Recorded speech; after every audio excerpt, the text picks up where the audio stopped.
انسان کی فضیلت۔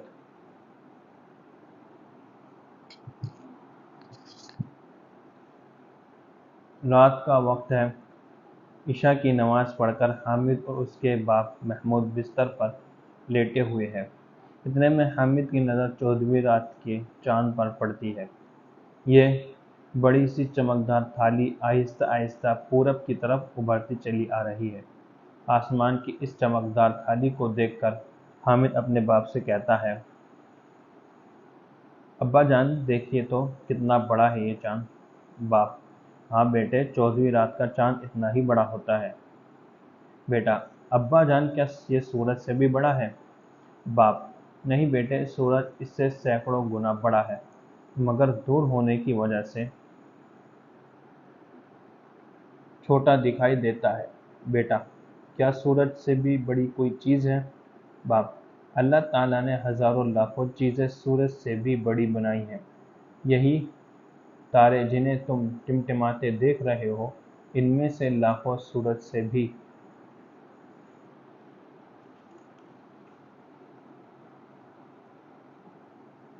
بڑے ہیں، لیکن ہم سے بہت دور ہیں، اس لیے چھوٹے نظر آتے ہیں۔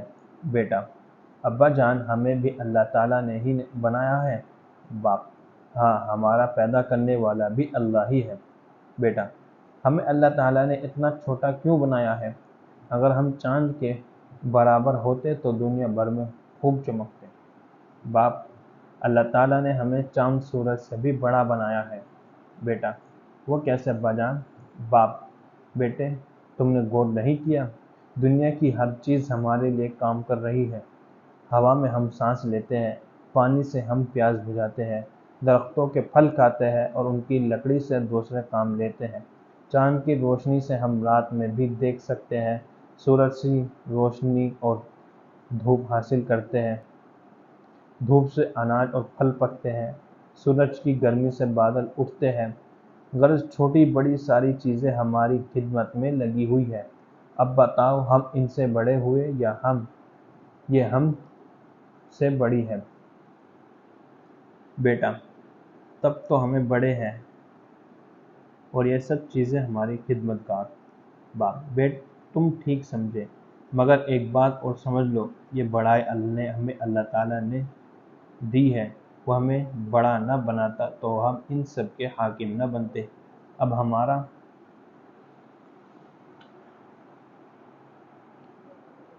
کام یہ ہے کہ اپنے آپ کو بڑا بنائے رکھیں۔ اگر ہم بڑے نہ بنے رہے تو یہ ہماری اپنی غلطی ہوگی۔ بیٹا: ابا جان، جب اللہ تعالیٰ نے ہمیں بڑا بنا دیا ہے تو ہم چھوٹے کیسے ہو جائیں گے؟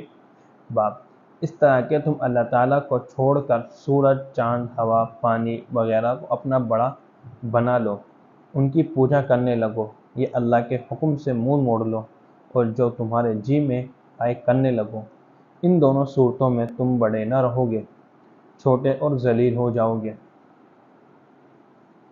بیٹا: آپ ٹھیک کہتے ہیں ابا جان۔ باپ: دیکھو، تم سب سے بڑے آقا کے بندے ہو، تمہارے اندر سب سے اچھی خصلتیں ہونی چاہیے۔ اللہ بڑا مہربان ہے، تم بھی سب کے ساتھ مہربانی سے پیش آؤ۔ اللہ بڑا سچا ہے، تم بھی ہمیشہ سچ بولو۔ اللہ سب کو پال رہا ہے، تم بھی غریبوں کی مدد کرو۔ اگر تم ایسا نہ بنے تو اس کا مطلب یہ ہوگا کہ تم نے اپنے مالک کے احسانات بھلا دیے۔ اس نے تمہیں بڑا بنایا تھا، تم خود چھوٹے بن گئے، تمہیں نیک اور اچھا بننے کا حکم دیا تھا، تم خود برے بن گئے اور اپنے رتبے سے گر گئے۔ بیٹا: میں خوب سمجھ گیا ابا جان، اب میں اللہ کا اچھا بندہ بنوں گا۔ باپ: شاباش بیٹے، شاباش۔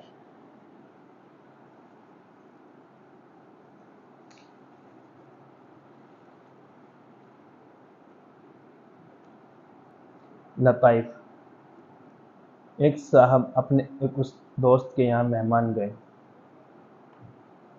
میزبان کے کتے نے انہیں دیکھ کر بھونکنا شروع کر دیا۔ میزبان مسکرا کر بولے، اس کے بھونکنے کی پرواہ نہ کیجیے، آپ نے وہ مثل نہیں سنی کہ بھونکنے والے کتے کاٹتے نہیں۔ مہمان: میں نے تو سنی ہے، ممکن ہے آپ کے کتے نے نہ سنی ہو۔ استاد شاگرد سے: تم کس بنا پر کہہ رہے ہو کہ گھاس کھانے سے آنکھیں خراب نہیں ہوتی؟ شاگرد: جناب، میں نے آج تک کسی جانور کو اینک لگاتے ہوئے نہیں دیکھا ہے۔ باپ: بیٹا تم کیوں رو رہے ہو؟ بیٹا: جی ماسٹر صاحب نے مارا ہے۔ باپ: کس بات پر؟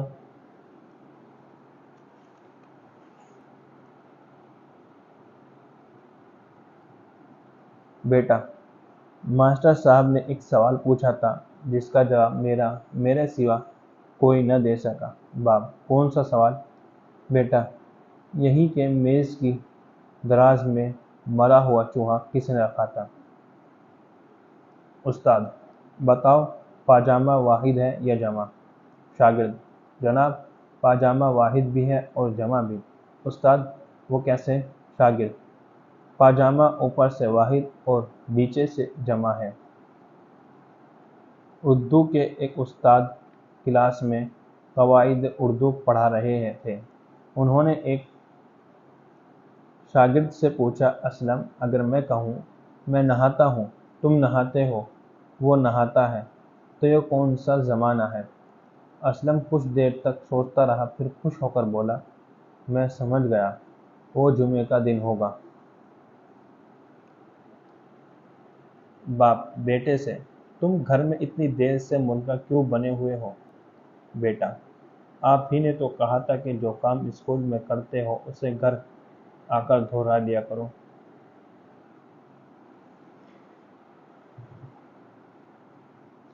باپ لڑکے کی اسکول رپورٹ پڑھتے ہوئے: حساب میں کمزور، انگریزی میں فیل، اردو میں کمزور، ہندی میں صفر، لکھنا خراب، آخر یہ سب کیا ہے؟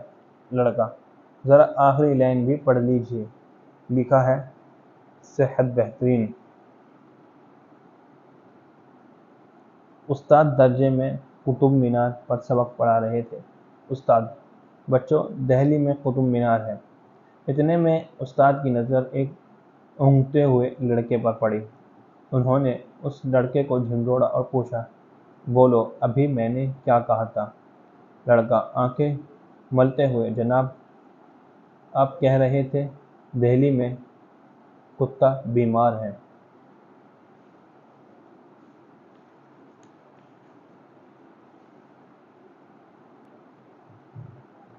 ترانہ: ظلمت میں بھٹکتی دنیا کو ہم سیدھی راہ دکھلائیں گے، اس رات کی کالی نگری میں ہم صبح درخشاں لائیں گے، نیکی کا علم لہرائیں گے، ہم اچھائی پھیلائیں گے، مظلوموں کے، مجبوروں کے، کمزوروں کے، لاچاروں کے، محتاجوں کے، مسکینوں کے، معذوروں کے، بیماروں کے دکھ درد میں ہم کام آئیں گے، ہم اچھائی پھیلائیں گے، ہم رب کی راہ دکھائیں گے، بھولے بھٹکے انسانوں کو فرما بردار بنائیں گے، اللہ کے نافرمانوں کو سب کو قرآن سنائیں گے، ہم اچھائی پھیلائیں گے۔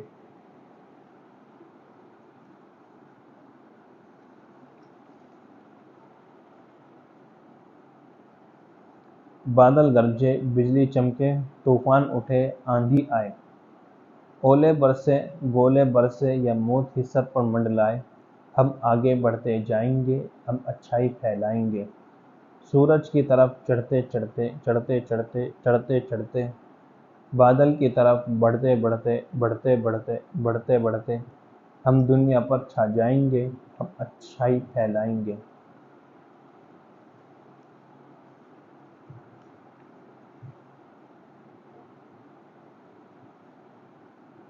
ناشکری کا انجام: امی نے عشاء کی نماز پڑھ کر جیسے ہی جا نماز لپیٹی، زاہد، عابد، مومنہ، صائمہ سب شور کرنے لگی، کہانی سنائیے، کہانی سنائیے۔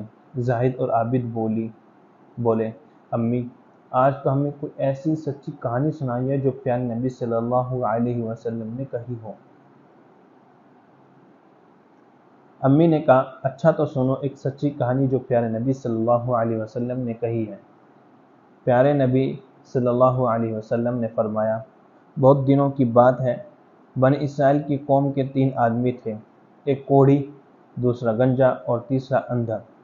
ان تینوں میں سے کون اللہ کا احسان مانتا اور اس کا شکر ادا کرتا ہے اور کون ناشکرا ہے، یہ آزمانے کے لیے اللہ تعالیٰ نے ان کے پاس ایک فرشتہ انسان کی صورت میں بھیجا۔ مومنہ ایک دم بول پڑی، کس کو بھیجا؟ فرشتہ کسے کہتے ہیں؟ زاہد بولے، امی میں بتاؤں؟ فرشتے اللہ کی مخلوق ہے، اللہ نے انہیں نور سے پیدا کیا ہے، وہ اللہ کے بہت فرما بردار ہوتے ہیں، کبھی اس کی نافرمانی نہیں کرتے، ٹھیک ہے نا امی؟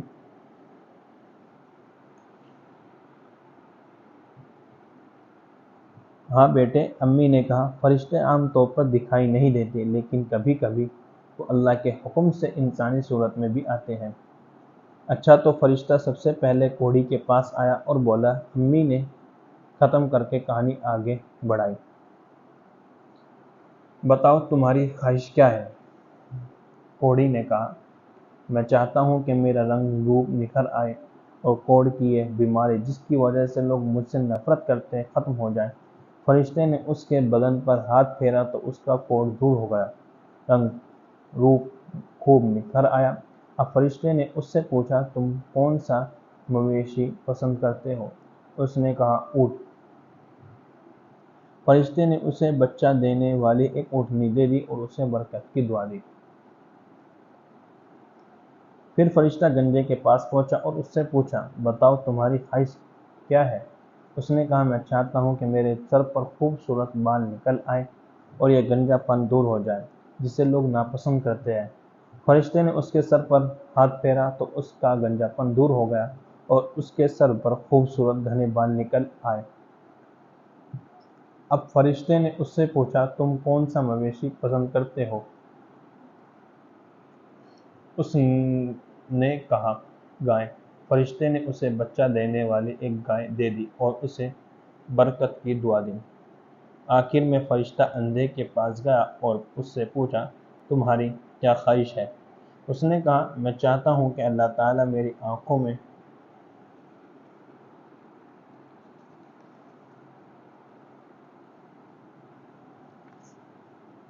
روشنی پیدا کر دے تاکہ میں لوگوں کو دیکھ سکوں۔ فرشتے نے اس کی آنکھوں پر ہاتھ پھیرا تو اللہ نے ان میں روشنی پیدا فرما دی۔ اب فرشتے نے اس سے پوچھا، تمہیں کون سا مویشی پسند ہے؟ اس نے کہا، بکری۔ فرشتے نے اسے بچہ دینے والی ایک بکری دے دی اور اسے برکت کی دعا دی۔ ان میں سے ہر ایک کو اللہ نے خوب برکت دی۔ تھوڑے ہی دنوں میں ان کے پاس بہت سے اونٹ، بہت سی گائیں اور بہت سی بکریاں ہو گئیں۔ پھر اللہ کے حکم سے وہی فرشتہ اسی پہلی شکل میں کوڑھی کے پاس آیا اور اس سے کہا، میں غریب آدمی ہوں اور مسافر بھی، سفر میں میرا تمام سامان ختم ہو چکا ہے، اب میرے پاس اللہ کے سوا کوئی اور سہارا نہیں ہے، جس نے تمہیں یہ خوبصورت رنگ روپ دیا ہے اور اتنے ڈھیر سارے اونٹ دیے ہیں۔ میں اسی اللہ کے نام پر تم سے ایک اونٹ کا سوال کر رہا ہوں تاکہ اپنا سفر پورا کر سکو۔ اس نے کہا، میں تو پہلے ہی سے لوگوں کو بہت زیادہ دیتا رہتا ہوں، تمہیں کچھ نہیں دے سکتا۔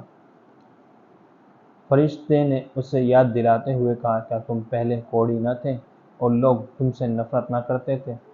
پھر اللہ نے تم کو نہایت عمدہ رنگ روپ سے نوازا اور تمہیں اتنے ڈھیر سارے اونٹ دیے۔ اس نے کہا، یہ سارے اونٹ مجھے اپنے باپ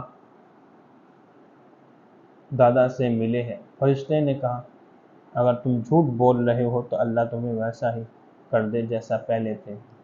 چنانچہ وہ پہلے کی طرح کوڑھی اور غریب ہو گیا۔ اسی طرح فرشتہ اسی پہلی صورت میں گنجے کے پاس گیا اور اس سے بھی اپنی غریبی اور ضرورت مند مسافر ہونے کے بارے میں بتایا اور اس سے کہا، اللہ نے تمہیں اتنی ساری گایوں سے نوازا ہے، تم ایک گائے دے کر میری مدد کرو تاکہ میں اپنا سفر پورا کر سکوں۔ اس نے بھی وہی جواب دیا جو کوڑھی نے دیا تھا۔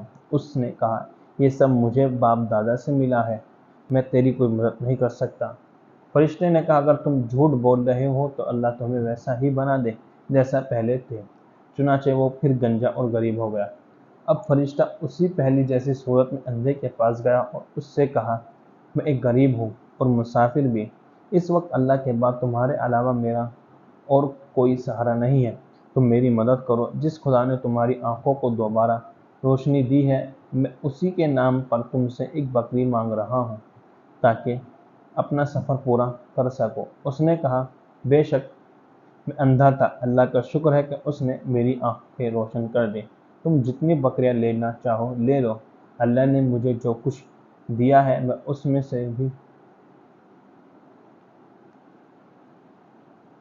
میں سے کچھ بھی لینے سے تمہیں نہیں روکوں گا۔ فرشتے نے کہا اپنی بکری اپنے پاس ہی رکھو، حقیقت میں اللہ نے تم تینوں کو آزمایا تھا، تم تو آزمائش میں پورے اترے، اللہ تم سے خوش ہوا، تمہارے دونوں ساتھی ناکام ہو گئے، اللہ ان سے ناراض ہو گیا۔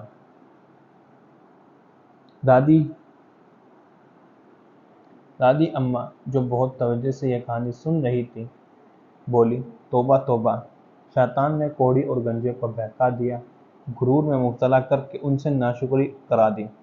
انہیں بھی اللہ کا شکر ادا کرنا چاہیے تھا، ناشکری نہیں کرنی چاہیے تھی۔ ناشکری کا انجام دنیا میں بھی خراب ہوتا ہے اور آخرت میں بھی۔ قیامت کے دن ناشکرے لوگ جہنم کی آگ میں جلائے جائیں گے، اللہ کا شکر ادا کرنے والے جنت میں جائیں گے جہاں انہیں ہر طرح کی عمدہ عمدہ چیزیں ملیں گی۔ مومنہ جلدی سے بولی اسی لیے میں کھانا کھانے کے بعد کہتی ہوں اللہ تیرا شکر۔ زاہد اور عابد ایک ساتھ بولے ہم تو الحمدللہ کہتے ہیں۔ امی نے کہا چاہے الحمدللہ کہو یا اللہ تیرا شکر ہے، دونوں کا مطلب ایک ہی ہے۔ اچھا بچوں دیکھو 10 بج چکے ہیں، اب سو جاؤ تاکہ صبح اٹھ کر فجر کی نماز وقت پر پڑھ سکو۔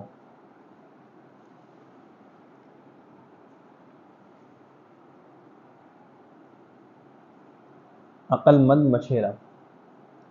کردار: بادشاہ سلامت، وزیر اعظم، داروغہ، مچھیرا، دربان اور سپاہی۔ بادشاہ سلامت: وزیر اعظم دعوت کا سارا انتظام ٹھیک ہے نا؟ وزیر اعظم: عالیجا تقریباً سب ٹھیک ہے، بس دعوت کے لیے مچھلی نہیں مل سکی، 2 دن سے سمندر میں سخت طوفان آیا ہوا ہے، ایک بھی مچھلی نہیں پکڑی جا سکی۔ بادشاہ سلامت افسوس کے لہجے میں شاہی دعوت اور بغیر مچھلی کے لوگ کیا کہیں گے؟ ذرا سوچئے تو، جس دعوت میں مچھلی نہ ہو وہ بھی کوئی دعوت ہے؟ وزیر اعظم کچھ کیجئے، مجھے مچھلی ضرور ہونی چاہیے۔ وزیر اعظم: عالیجا میں نے چاروں طرف سپاہیوں کو بھیجا ہے اور اعلان بھی کرا دیا ہے کہ جو بھی شاہی دعوت کے لیے عمدہ اور تازہ مچھلی لائے گا منہ مانگا انعام پائے گا، مگر اب تک کوئی نہیں آیا۔ بادشاہ سلامت: کیا ساری مچھلیاں سمندر کی تہہ میں چھپ گئی ہیں؟ کیا مچھلیوں کو خبر ہو گئی ہے کہ بدولت کے یہاں دعوت ہونے والی ہے اور ان کا لقمہ بنایا جائے گا؟ وزیر اعظم: ہو سکتا ہے عالیجا کا خیال درست ہو، انسان بعض باتوں میں مچھلیوں سے پیچھے ہے، مثلاً مچھلیاں انسانوں سے بہتر تیرنا جانتی ہیں۔ بادشاہ سلامت: افسوس میں بادشاہ ہو کر بھی مچھلیاں حاصل نہیں کر سکتا، بغیر مچھلیوں کے دعوت بھی کوئی دعوت ہوتی ہے۔ داروغہ اندر داخل ہوتا ہے اور آداب بجا لاتا ہے۔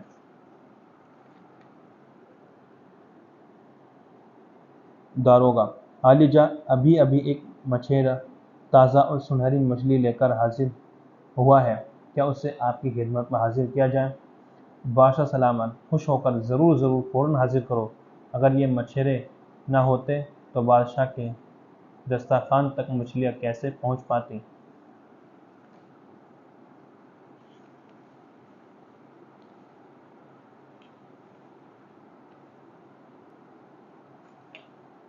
وزیر اعظم: عالیجا درست فرماتے ہیں، مچھیرے بہت محنتی ہوتے ہیں، اگر یہ نہ ہو تو شاہی دسترخوان بیکار ہے۔ مچھیرا سر پر ایک ٹوکری رکھے داخل ہوتا ہے، ساتھ میں داروغہ ہے۔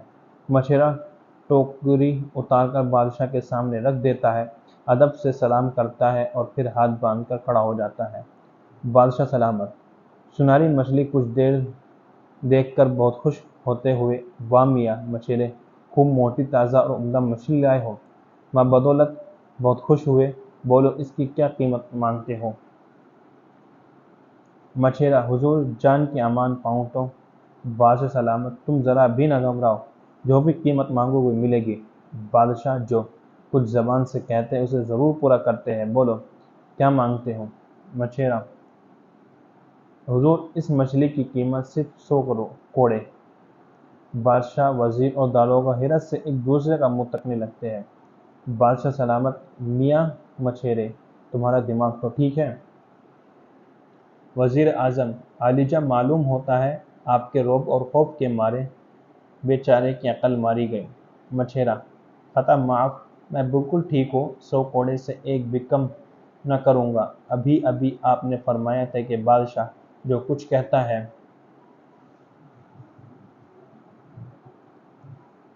وہ پورا کرتا ہے۔ بس سرکار، میری پیٹھ پر کوڑے لگانے کا حکم دے دیجیے۔ بادشاہ سلامت، وزیر اعظم کے کان میں کہتے ہیں، یہ تو عجیب آدمی ہے، بہرحال ہم کو اپنا وعدہ پورا کرنا ہے۔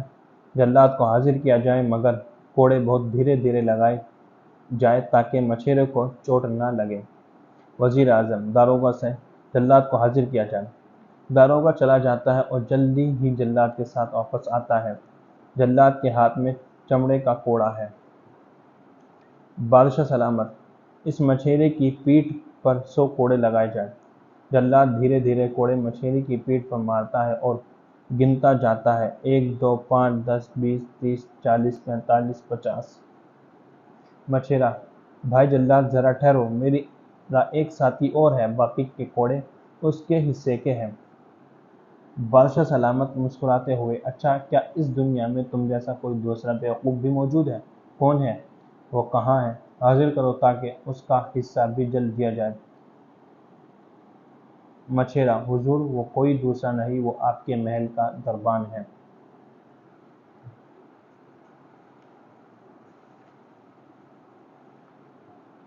بادشاہ سلامت حیرت سے، میرے محل کا دربان؟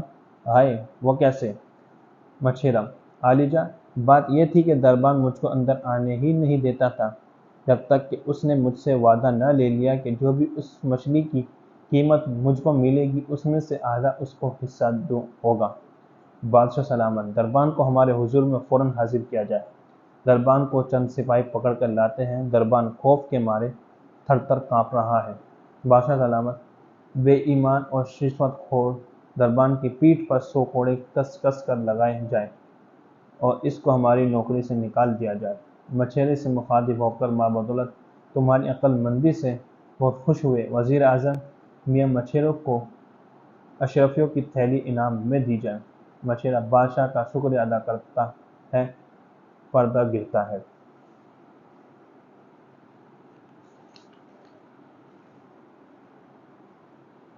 دعا۔ خدایا، جس طرح روشن ہے تارے، انہی جیسی مجھے بھی زندگی دے۔ ملا پھولوں کو جیسا رنگ و بو ہے، میرے دل کو بھی اس کی آرزو ہے۔ مہکتے پھول ہے گلشن میں جیسے، میرے مولا مجھے ویسی مہک دے۔ عطا بلبل کی ہو شیریں بیانی، منور کر دے میری زندگانی۔ مجھے ایمان کی دولت عطا کر، خدایا عزت و رافت عطا کر۔ ابو بکر و عمر کی سادگی دے، حیا عثمان کی زور علی دے۔ تیری ہی راہ پر یا رب چلوں میں، تیرے ہی دین کی خدمت کروں میں۔